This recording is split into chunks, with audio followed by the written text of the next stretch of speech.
Hello and welcome back to Quirky Seeker. That dancing body is me, your host, Mad, and this is the fourth video in the My Health Journey series. Check the description box for links to the first 3 videos. Otherwise, let's get into it.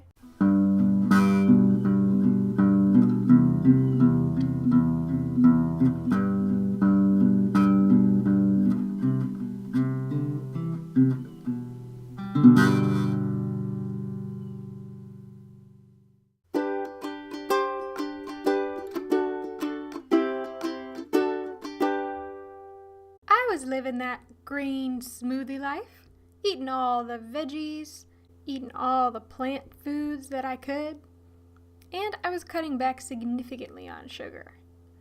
I felt better than I had ever felt before. I was experiencing the healing power of real food. The next few years were quite a whirlwind. Nate and I both changed jobs a couple of times, we moved house a couple of times, and we went on some cool adventures. We learned about ourselves and we grew, and we remained passionate about the connection between diet and health. I carried that passion with me into several of the jobs that I had. I worked for a little bit at a healthy grocery store, like a health food store.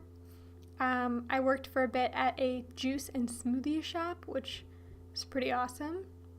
And Nate and I served for a little while as the joint food service managers at a camp and retreat center, where we were always trying to, figure out how to make the recipes healthier and how to have more healthy options for guests.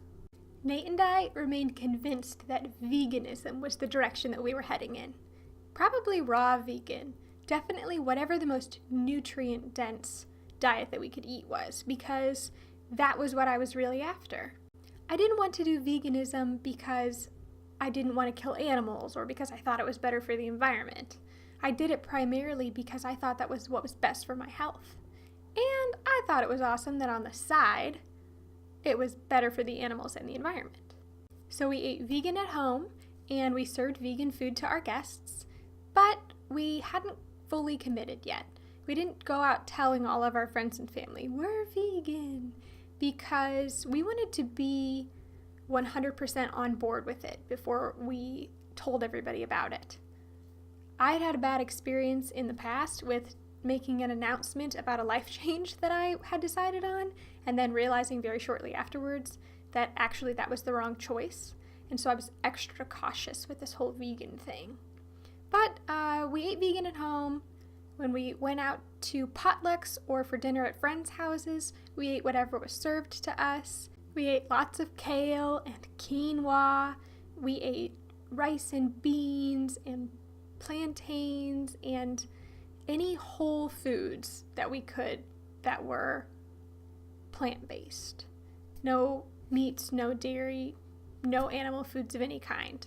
But we also weren't eating like vegan chicken nuggets or tofu or anything like that. We just weren't interested because our primary focus was rebuilding health, and we thought the best way to do that was whole foods.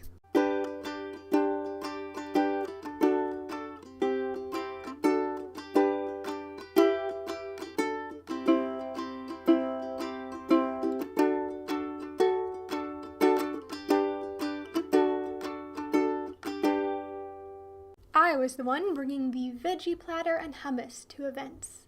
I knew like 10 different ways to use a butternut squash for a meal. I gave up sweets for a little while. I stopped eating desserts. I said no to sugary treats at parties. And of course, you could see me running around town with a green smoothie in hand.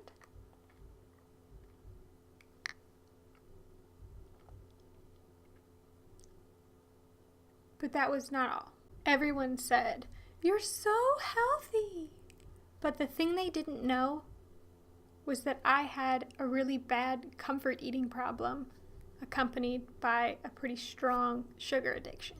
At night, when I was alone and my demons came out to play, I'd demolish a whole pack of Oreos and a big glass of milk. I'd get so frustrated inwardly, and I didn't have any other resources to deal with that problem. So I ate my feelings. I would be so good all day. And then at night, I'd throw it all in the trash. In my mind, it was all about healing my body through eating nutrient-dense food. But I was using sweets and treats as numbing agents and undermining a lot of the progress I would be making. I was preaching more veggies, less sugar, real food, real food, real food. But I had plateaued. I didn't know how to get over this hump and tackle my unhealthy habits and my damaging shame around food. People saw positive change in my life and they were curious. I wanted to be a light for them. I wanted to be an encouragement and a resource. But my dark secret was holding me back. But of course, this is not the end. And as always, there is hope. Keep your eye out for the next couple videos in my health journey series. Now that the holidays are over, I should actually be making videos. Thanks so much for all your support, your likes, your comments, your subscribes, all mean so much to me. I'm so excited to share so much more with you in 2018. And if you haven't already, follow me on Instagram. All right, peace out. Later, haters.